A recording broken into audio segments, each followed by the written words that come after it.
Hello, Michael Mortenson here with Glass Pine Books. I'm an author, and today I am continuing this series about this book, The Elements of Style by E.B. White and William Strunk Jr. Last time we talked about the introduction and the first rule in the first chapter. Today we're going to jump into a couple more of the rules in the first chapter.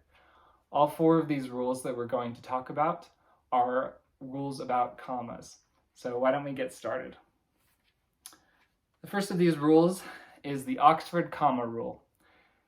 It says, in a series of 3 or more terms with a single conjunction, use a comma after each term except the last.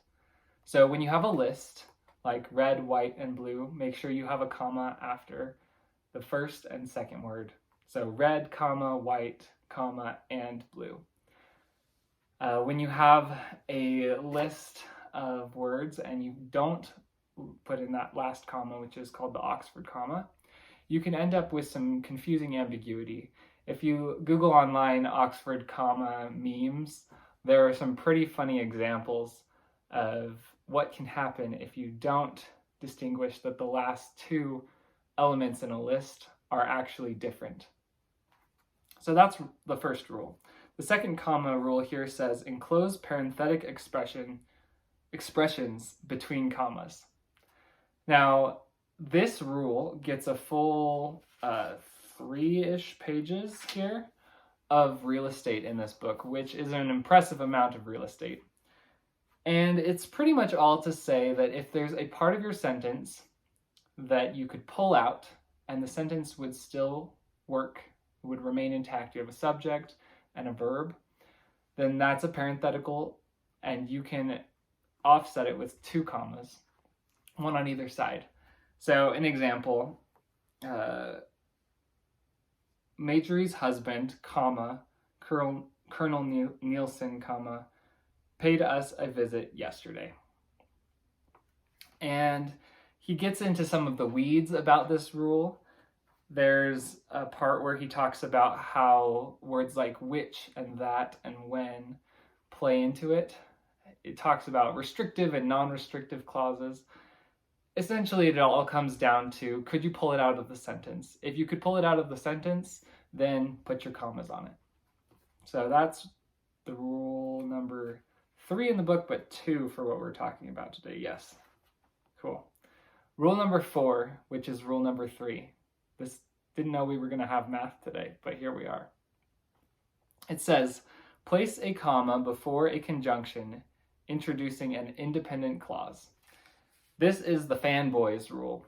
Now, what is fanboys? Fanboys is an acronym for the words for, and, nor, but, or, yet, and so. And if you take the first letters of those words, you get fanboys. That's how you remember the list of conjunctions in English. These common conjunctions are used when you're going to connect 2 ideas. And if those 2 ideas happen to be complete sentences, then you're supposed to put a comma before the conjunction. So the example here says, I have heard the arguments, comma, but I am still unconvinced. So there's 2 ideas. I am still unconvinced. I have heard the arguments. And so we use a little comma with the but. The final rule we're going to talk about today is the 5th rule in the book. This says, do not join independent clauses with a comma. We call this a comma splice. And essentially, it's when you have 2 sentences and you don't put that conjunction, but you put a comma. Now, there are some writers who use this for an effect, and you probably find lots of examples. But in general, it's best if you have 2 complete ideas that are 2 complete sentences to just put an end punctuation mark after each one. We know as readers that it's a full sentence, so if you don't want to raise questions and you don't want to create some kind of weird tripping in your reading for some readers, it's best to just follow accepted practices and put a full stop or a period, depending on which side of the pond you live on. So that's a little recap of some of the rules from chapter 1. Next time we'll get into some of the rules in chapter 1 that have to do with punctuation, that is a little bit more exciting than a comma. So thanks for joining me, and I'll see you next time. Bye.